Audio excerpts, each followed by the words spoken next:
So in a world that's just full of intense rivalries, how exactly does a rising power walk that tightrope? I mean, do you pick a side, or do you try to be friends with everyone? Well, today, we're going to dive into India's really unique and pretty complex answer to that question, a foreign policy playbook that is turning heads all over the world. Okay, so picture this. It's early December 2024. The Russian President Vladimir Putin lands in New Delhi. And he's not just greeted with some formal handshakes. No, he gets a hug from Prime Minister Modi, they share a car ride, and Modi uses these words that speak of this deep, personal trust, calling their relationship a guiding star. And that, right there, raises this fascinating question that really gets to the heart of modern geopolitics. Why would India, a country that's getting closer and closer with the United States, give such a warm welcome to a leader who is so isolated by the West? The answer? Well, it isn't simple. And to find it, we need to understand a strategy called multi-alignment. Okay, let's get into it. To really understand what India is doing today, we have to look back a little. Because this isn't some sudden jerky change in direction. Nope, it's actually the latest phase in a long evolution of strategic thinking that started the moment India became an independent country. You can really see this whole journey in 3 big chapters. So first, from 47 to 91, during the Cold War, that was the era of non-alignment. The idea was to carve out a third way to avoid getting sucked into either the American or the Soviet camps.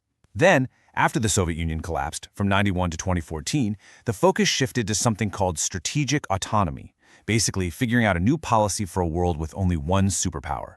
And that brings us to right now, the age of multi-alignment, which is a much more proactive, much more confident approach. So what is multi-alignment really? Well, think of it less like a marriage and more like having a really diverse group of friends.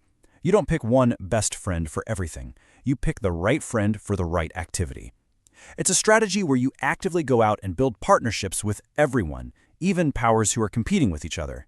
It's not about choosing a side. It's about choosing what's best for India's national interest, issue by issue, partner by partner. It's all about maximizing your options. Now let's see how this actually works in the real world. This whole strategy becomes crystal clear when you look at how India juggles its 3 most critical and often contradictory relationships, the ones with the United States, China, and Russia. And honestly, this quote from India's Foreign Minister S. Jaishankar just sums it up perfectly. It's not just a policy, it is a delicate balancing act. And pay close attention to the verbs he uses. You engage America, you manage China, and you reassure Russia. Each of those words implies a totally different kind of relationship.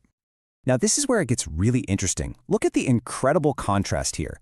On one side you have America, an absolutely indispensable partner for tech, for money, and a key military ally in groups like the Quad, that's the security dialogue with the US, Japan, and Australia.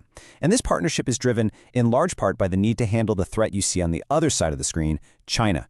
With these ongoing, sometimes violent border clashes in the Himalayas and this massive economic competition, China is seen as India's #1 security challenge. So you engage the US to help manage China. See how it's all connected? Now, you throw Russia into this mix.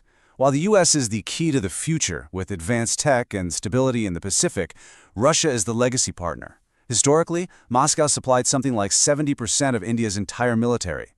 Even today, it's seen as a dependable source for things like energy and, this is crucial, a potential veto vote at the UN Security Council. India believes it absolutely needs both of these relationships, even if Washington isn't exactly thrilled about it. And this brings the whole puzzle right back to Putin's visit. I mean, this high-stakes summit was the ultimate real-world stress test for India's whole multi-alignment strategy. Could it really keep these strong ties with Moscow without wrecking its crucial relationships with the West? This chart right here, this tells a huge part of the story. Just look at the dramatic shift in where India gets its weapons. A decade ago, Russia made up over 70% of India's arms imports. Fast forward to 2024, and that number has been literally cut in half, down to 36%. This is a deliberate, strategic move to diversify, to become less dependent on Moscow. And that's a core part of making this whole multi-alignment thing even possible.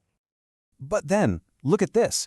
At the exact same time India was weaning itself off Russian weapons, its reliance on Russian energy just skyrocketed. Before 2022, Russian oil was, less than 2% of India's imports? Basically nothing. By the middle of 2024, it was over 40%. And why? Simple. Russia was offering huge discounts. And for a country like India, affordable energy security is a non-negotiable national interest. This is pure pragmatism in action. So the key takeaway here is that the relationship itself is being reinvented.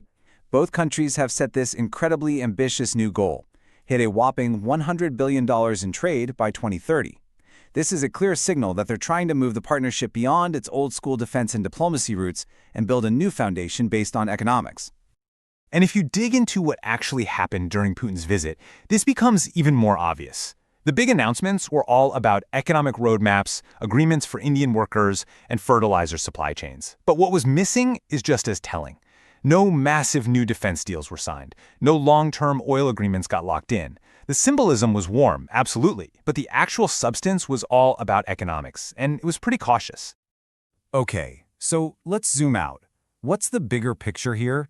This isn't just a series of one-off transactional deals. It's all part of a single, coherent, grand strategy for a world that India believes is becoming more and more multipolar. You know, India really pushes back on the idea that it's just being neutral. As Prime Minister Modi put it during Putin's visit, India does have a side, and that side is peace. This is how New Delhi wants the world to see its position. It's not about being indecisive. It's about consistently pushing for dialogue and diplomacy instead of getting caught up in rigid, block-based conflicts. And all of this, every single move, serves one overarching goal: strategic autonomy. So if multi-alignment is the method, it's the how, then strategic autonomy is the ultimate prize. It's the freedom to make your own decisions based purely on your own interests without ever being forced into a corner by any other world power. At the end of the day, the entire strategy really boils down to this one core calculation. For New Delhi, China is the #1 long-term challenge, and to manage that challenge effectively, it believes it simply cannot afford to alienate either the West or Russia. It needs to have working relationships with both to maintain a balance of power in Asia that works in its favor. The ultimate payoff, the whole point of this complicated dance, is leverage.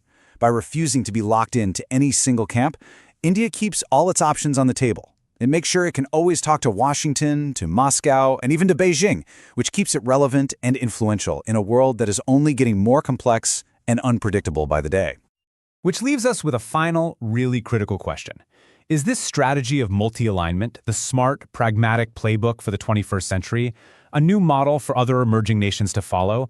Or is it an incredibly dangerous high-wire act, trying to please everyone, but maybe satisfying no one, with absolutely no safety net if that tightrope suddenly snaps? It's a question that really challenges the whole idea of what an alliance means in our modern world.